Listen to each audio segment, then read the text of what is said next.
Hi, you're listening to Boggy Talk, Faith Conversations in the Mud, a resource of Church on Bayshore. Hey, welcome to Boggy Talk. We hope you're doing well. Hey, it's Easter week. Isn't that exciting? Easter week. It is Easter week. You know, I saw a church ad and it had the Easter bunny in it, and I was like, ooh. Oh man! But you know, our ad is kind of clever because it kind of looks like Easter eggs. It's Easter colors, but it's the tomb.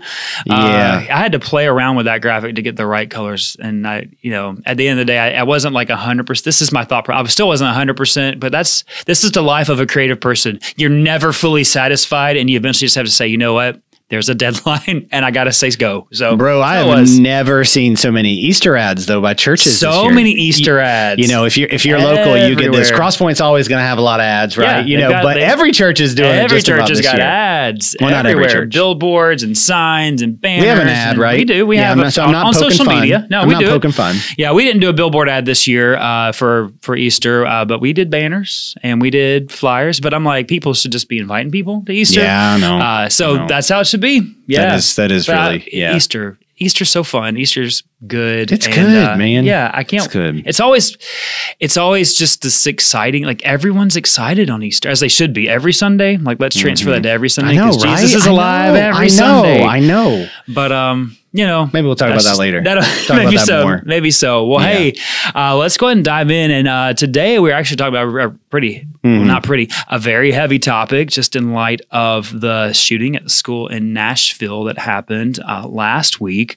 We just really wanted to follow up about that, talk a little bit of really what is the Christian response? How do we talk about this as a family, and as families, as a faith family? How do Christians respond in situations like this? And also, as we start this conversation, just go ahead and throw out this caveat. We're approaching this really from a pastoral perspective. We are not in the next 10 to 15 minutes going to solve the problem of our country when it comes to gun violence and mass shootings, because we can't. Yeah.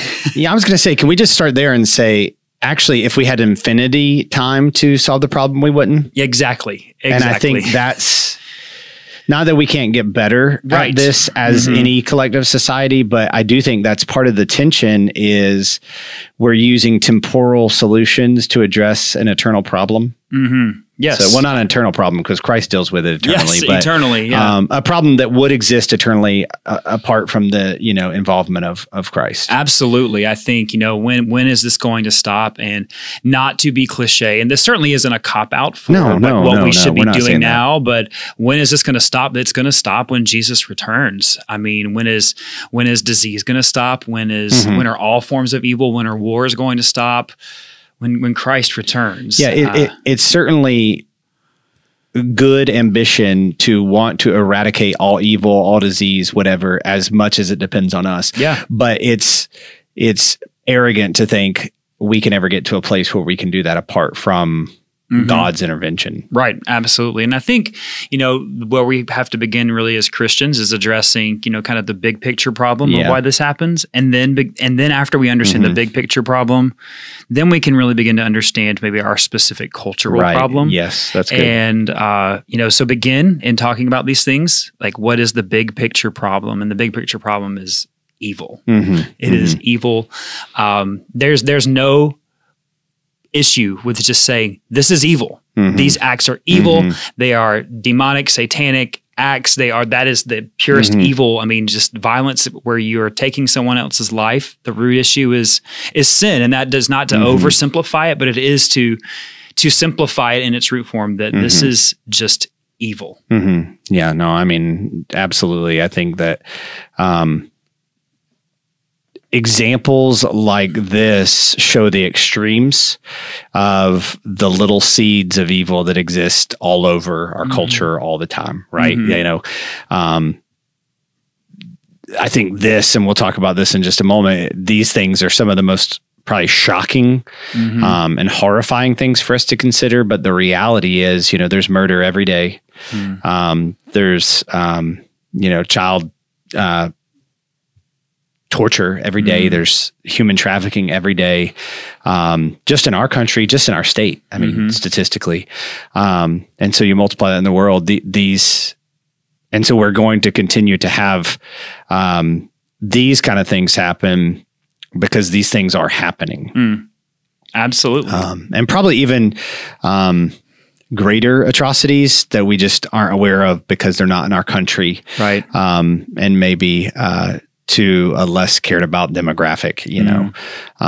So in other places of the world. And so, yeah, I mean, ultimately, I mean, the law of God is a gift in that it reveals evil and it restrains this from just happening completely. Even the law, I say that God writes on some of our hearts, keeps society in somewhat of a constraint. But unfortunately, you know, this happens because there is evil and there's sinners in this world. And really, it is.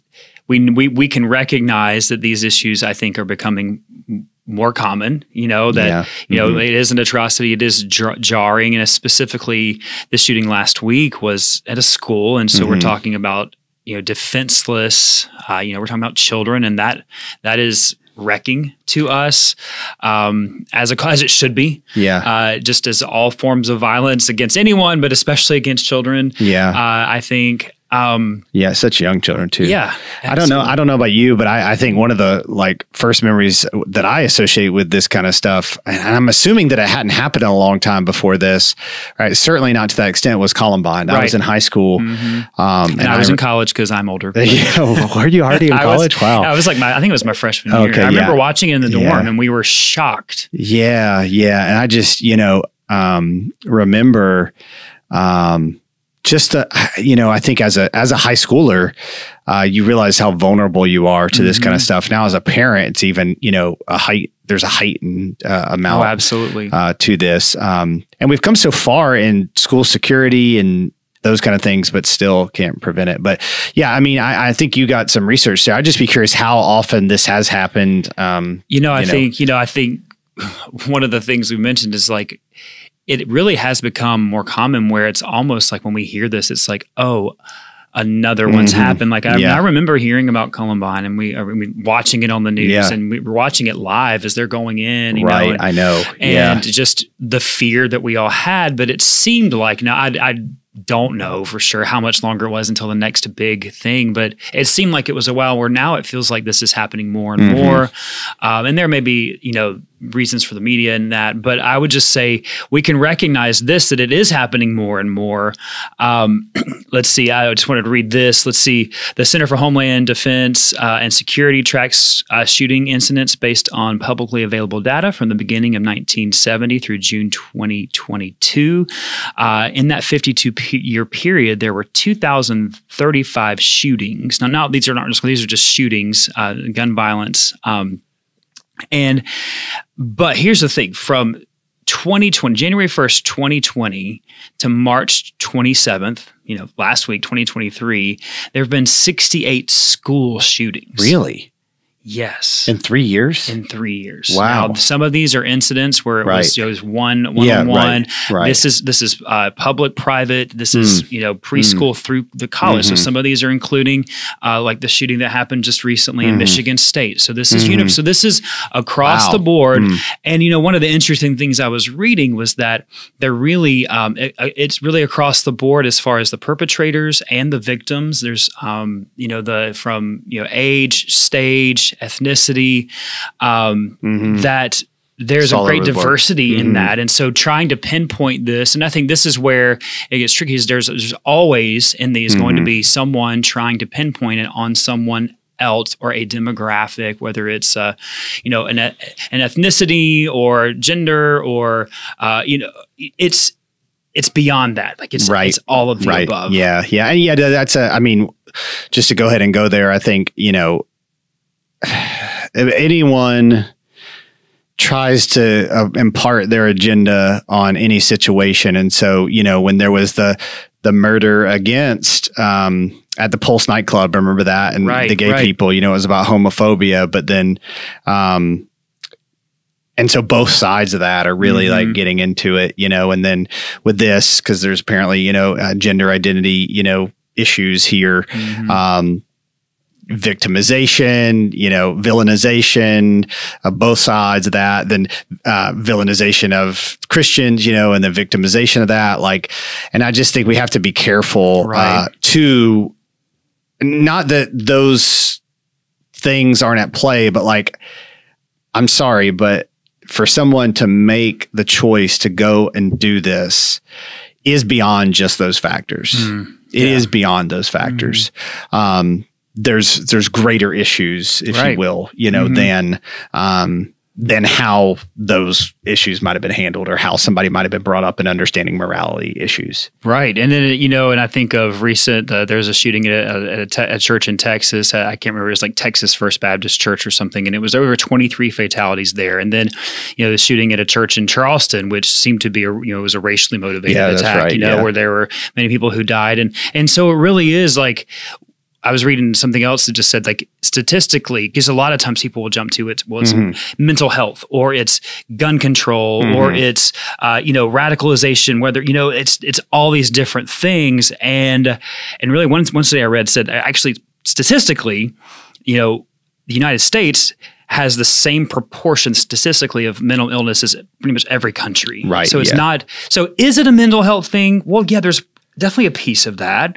And that's convoluted too, because it's easy to, I value mental health. I've established that very clearly, but it's easy to classify, just say, something. Oh, it's only that. Right. And, and that's certainly, I guess what I'm saying is it could be a piece of that. And, we don't really know what the full motivation reasons are. We just know it's evil. And I think, one of the things that is true, and I think, I personally, support the Second Amendment and the right to bear arms, but you also, in doing that, cannot negate that a piece of this is the access to weapons in our country that doesn't happen in other countries. And so whether or not that's the reason this happens or not, that's not the conversation here. But as we talk about it, we have to be aware that we all have our own personal thoughts on it. But as a Christian, how do we really respond to this?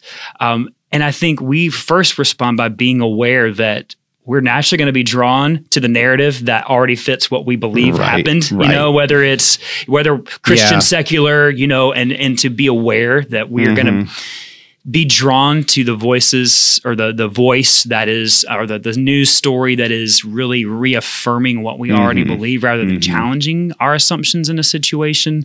Yeah. I also, would be a person who affirms the Second Amendment, but I do think that, and there's not an easy answer.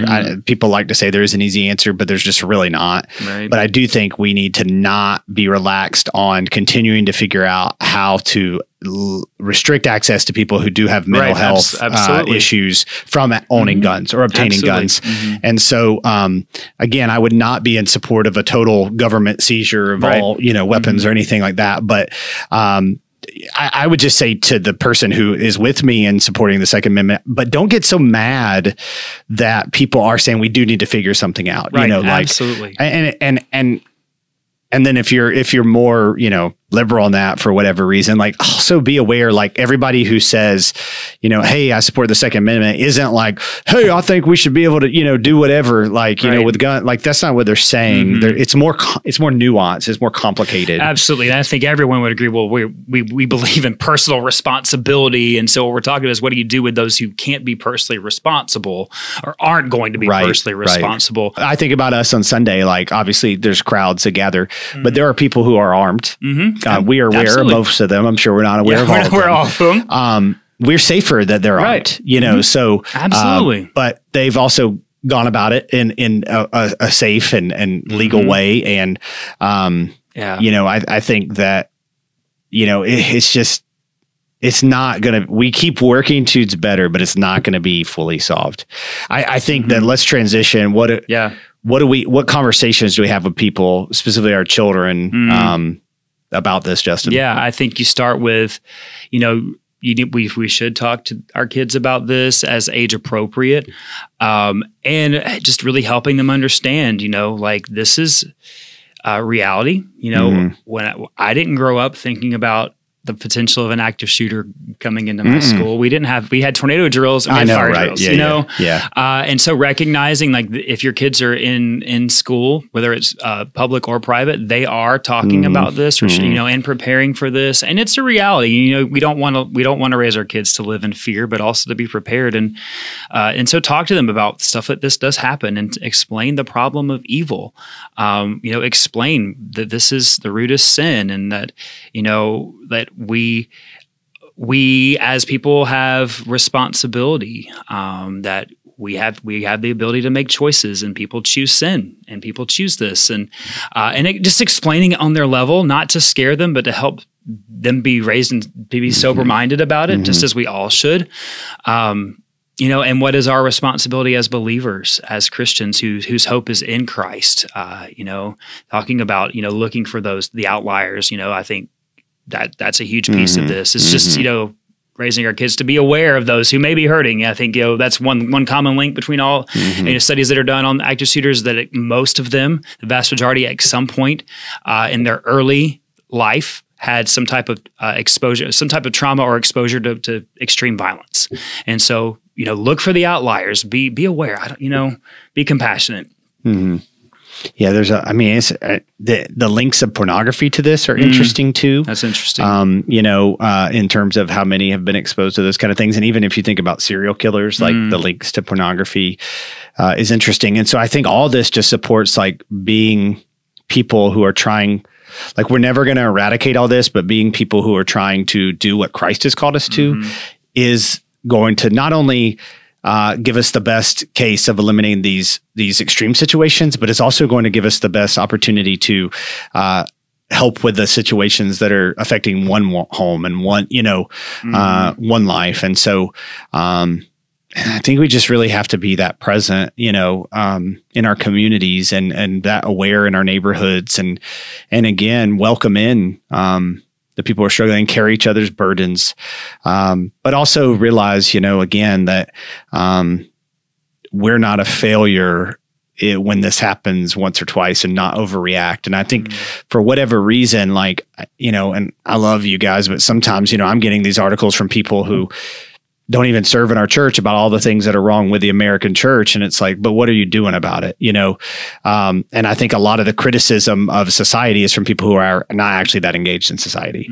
And so not to overreact to those keyboard warriors, but to continue to deal with it, navigate the tension and love well in the midst of just the chaos is what I would call our children to do, you know? So. Yeah, that's good. Yeah. The tension of like, this is just, it is the sad, sobering reality of our world and our, you know, and the need for the redemptive work of Christ, you know, for we as Christians to display that, to tell that, to show it in every way, of our lives. I would also say, I think I'm patting us on the back. We just said a lot of the things that you might hear on the news with a different rhetoric than you would hear. Like keyboard warriors, you know, I referenced that, you know, but we're not like angry. Like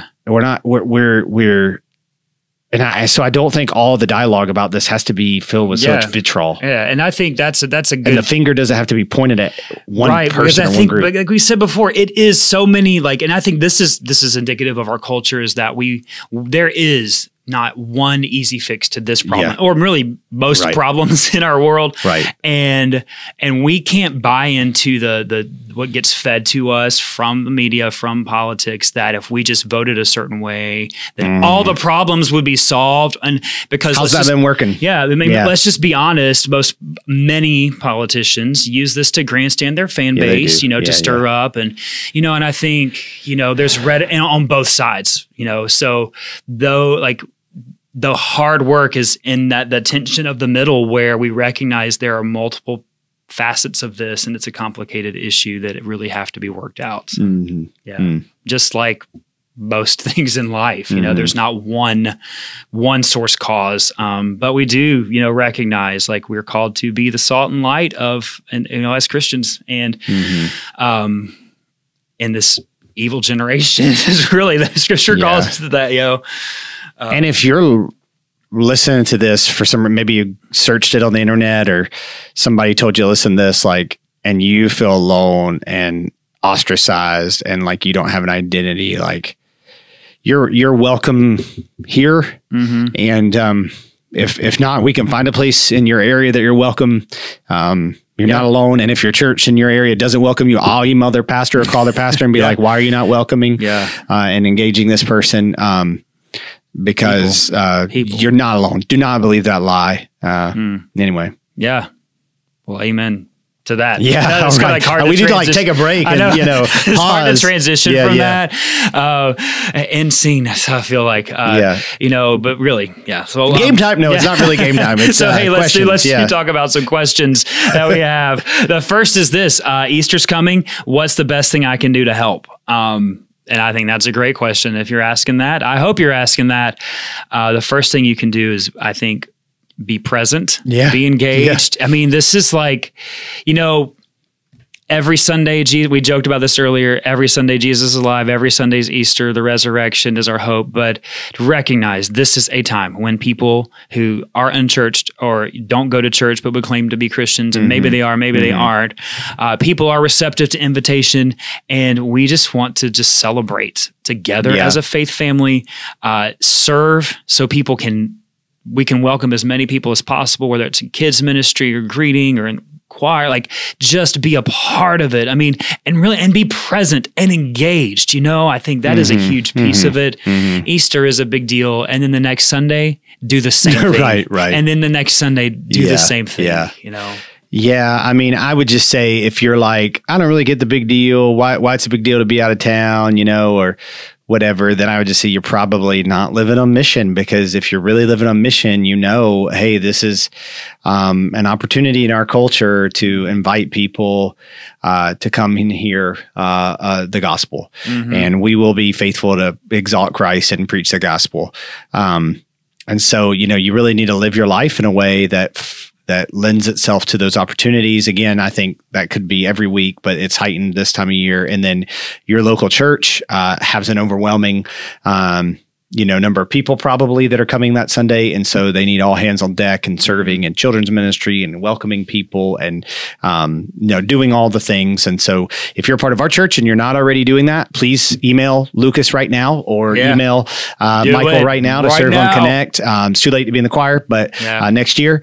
I don't know what else to say there. I think that's good. All right. So next question is this.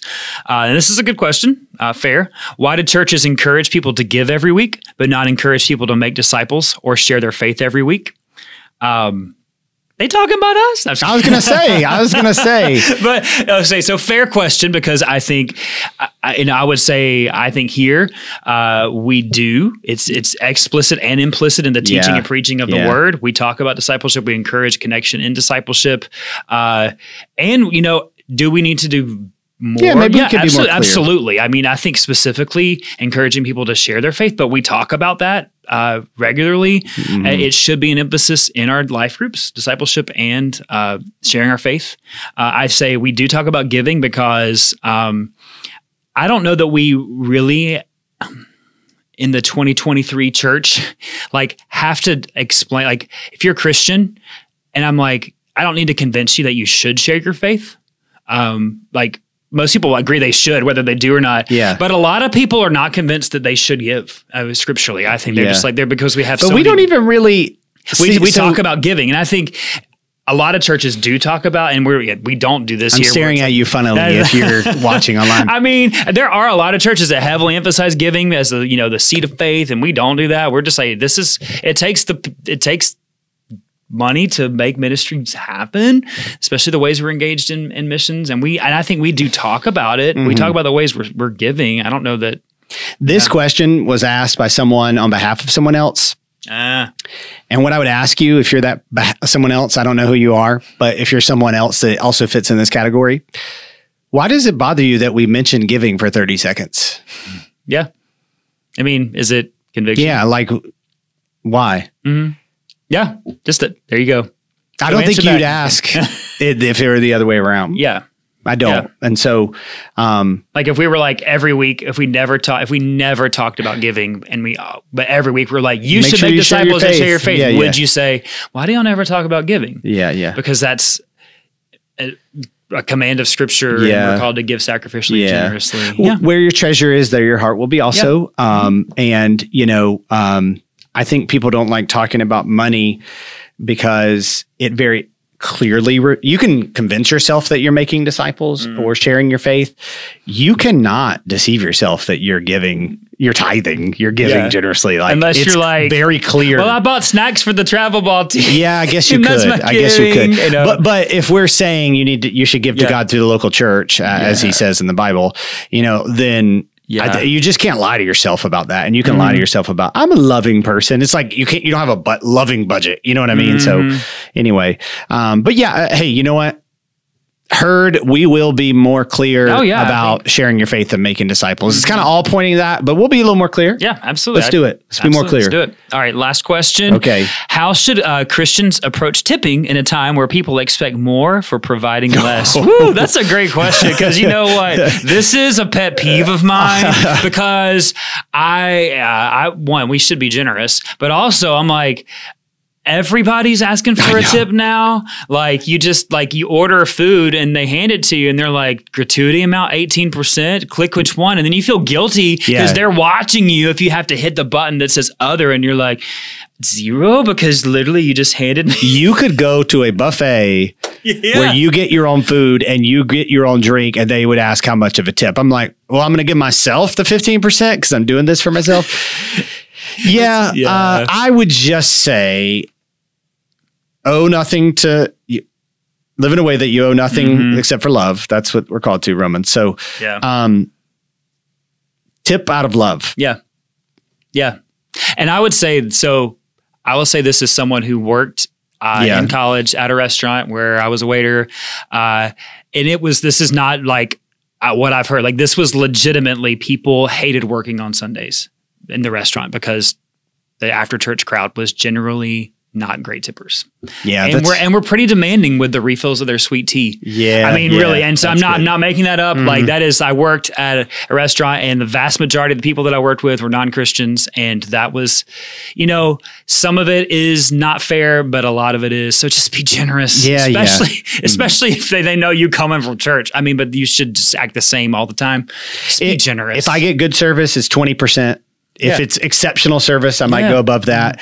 If I get bad service, it's still 15 to 18%. And if it's something, just talk to the manager, say, hey, and then the little fast food places, I usually do like $1. Yeah. I mean, at that point, it's like, unless, and I try to go to some of the same places over and over again. Yeah. So that there's a relationship building. So part of that is an investment in them. Absolutely. So anyway. Absolutely. Well, it's a good question. All right. Yeah. Well, that's the end of questions for this week. Hey, if you've got questions, you can. The same person probably asked those questions. Just keep out. Hey, do I have to tip? Do I have to give to God? Well, hey, can I just make disciples? If you got more questions, send us a message. Ask us. We'll be happy to answer. So I'm doing this Jeopardy style. Okay. So it's Easter trivia. Okay. I'm going to say the answer, and you have to tell me what the question is. Okay. I can do this. Maybe. You ready? I hope. Because I think it'd be funny to see your answer. All right. So we'll go for about 9 minutes here. Okay. Red. What is the color of, I don't know, Jesus' blood? I don't know. That is the first thing that came to mind. That is indeed true. Red. What is the least popular color of Easter eggs? No. It was the first color that Easter eggs were ever dyed with. And why was that? Because the blood of Jesus. Yes, exactly. Yeah. Hey, I kind of combined the two answers. I kind of got it right by combining how wrong both of my questions were. So they first dyed Easter eggs red, and now we're into the pastels. I know. Yeah, because, we can't handle it. Except for, the legit hardcore. Hey, we're just going to do all red. We're doing all red eggs this year in my house. How about that? You could. Maybe we should. 15,873 pounds and 4.48 ounces. What is the average weight of Peeps sold at a Walmart during Easter season? That was very, very specific. No. That's the weight of the largest ever chocolate Easter egg. Oh, wow. That 15,000. Yeah, 15,873 pounds. I hope they did this like up north where it wouldn't melt. How did they do that? I mean, I feel like it would just melt. It was probably in Germany. Yeah, they know how to do chocolate in Germany. And they're experts. They are. Chocolates. They are. German chocolate cake. Okay. 16 million. Number of Reese's Easter eggs sold in the United States. That was a good guess. Oh. It's how many jelly beans Americans consume each Easter. Oh, can I just say, I do not like jelly beans at all. I think they're disgusting, and people are they taste like toothpaste. I just am like maybe it's the texture. I don't really like any gummy stuff like that, but like jelly beans, I'm like, my kids like them, and I did that game where you like the bamboozle or whatever it is, the jelly beans where they're like all nasty flavors, and that's a fun game to play as a family. There you go. Funny. I don't know what it's called. All right, you ready for the next one? I'm ready. Here we go. A fox. What is the only animal that we don't know what they say? That's great. That is true. Actually, ding, ding, ding, ding, ding. That's right. What animal brought Easter eggs before that Easter is bunny? The sort of critter, this says, that delivers the goods in Westphalia, Germany. Oh, that would be a fox in Germany. Yes, yeah. Man, we have foxes around Blue Water, and they're so cute. But also a little scary. Scary too, yeah. Because you don't know what they're thinking. Don't eat my children. You don't know what they're thinking. Don't eat my child. Are you going to lunge at me or hiss at me, or are you just going to run? I don't know. It's kind of scary. Do you ever just say, hey, what are you saying? Ding, ding, ding, ding, ding, ding. Okay. If you don't know what the word we're talking about, just Google what does the fox say. Were you alive like 8 years ago? I know, yeah. $131. Average amount U.S. family spends on Easter baskets. Yeah, well, just on Easter. Not in our house, though. On Easter. On Easter. Okay. Yeah. I don't know if... Maybe that's the Easter clothes, too. No, most people aren't Christians, so they don't go to Easter. That's true. So it's just probably Easter candy and stuff. It's weird if you celebrate Easter and you're not a Christian, by the way. Yeah, that is just so you know, but it's all good. The bunny. Yeah. We're celebrating the god Ishtar, actually. Yeah, how much do you guys spend on Easter for your family? I don't know, like not a lot. I just kind of we're lame when it comes to Easter baskets, and we spend zero because my parents spend money. So hey, okay, that's a win. Okay, so Germany. What country is the origin of the chocolate Easter egg? The Easter bunny. Easter bunny. Yes, wow, yeah. Easter bunny. Interesting. In one spot, there's the fox, right? Okay. They got to be the different people. But all right. Yeah, he was a hare. He was a hare. Oh, that's funny. Yeah. So yeah, it can't be a bunny. Can't be cute. Got to be a hare. No, this is Poland. Poland. Ooh, what? What do I know about Poland? I know some people from Poland. What country doesn't celebrate the Easter bunny? I have no idea. I'm so bad at this. The exact opposite. That is where you can find the world's largest Easter egg museum. Really? Easter egg museum? There are Easter egg museums. Apparently there are multiple ones. I'm doing great at this game, by the way. This is where you find the world's largest. There's multiple. Easter egg I wonder what differentiates it too. Not just the size, but like what kind of eggs are on display. Is that Easter egg? Is that egg from Ocean's 11 or Ocean's 12 on there? And here you'll say Easter eggs from around the world. Yeah. Like how differently do we decorate? Polish accent. I don't know. What accent was that? That was my museum curator voice. It wasn't necessarily Polish. I don't do accents well. Okay. Okay. We need Alec for that. Alec does good accents. And there are more than 1,500 Easter eggs in that museum. Wow. Yes. Isn't that so weird? Why don't we have museums for that? What was introduced in 1963? Wait, I'm supposed to ask these questions. Oh, yeah. Oops. No. Okay, 1963. Oh. What is the year that Reese's Easter eggs were invented? Because they're the best. No, Cadbury cream. Oh, I should have known. That would have been older. I don't like those either. Man, okay. I'm bad at this game, but it's also fun. We'll do two more. You ready? Okay. I'm going to get one of these right. Maybe. You might. Not. 27 hours. What is the amount of time that so I'm on the right track, you're nodding your head, that the world's longest Easter egg hunt? No, but nice try. That's how long it took to make one marshmallow peep before 1953. What? How do they do this? I guess something was invented in 1953. So the microwave. I mean, it's fun to watch peeps explode in the microwave. We do that that's kind of an Easter tradition. Yes. Okay. All right. Last one. Florida. There's so many. I know. What state is home to it's got to be, Texas, I don't know. What state is home to the United States' largest Easter egg hunt? Yes. I got one yes, right. Yes. Ding, ding, I don't ding, know where. Ding, ding, ding. But DeSantis is our governor, so it's got to be. It's got to be somewhere. Yeah, here. It's at his house. It's not in the Everglades because if you want a big Easter egg hunt, just go visit Mr. DeSantis. There you go.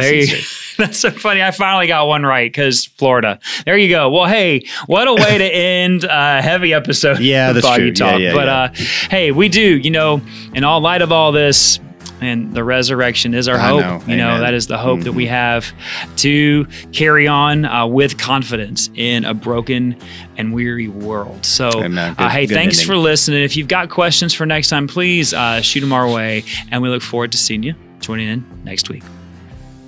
Thanks for listening to Boggy Talk. We are so glad you joined in the conversation. Go ahead and subscribe so you don't miss a beat.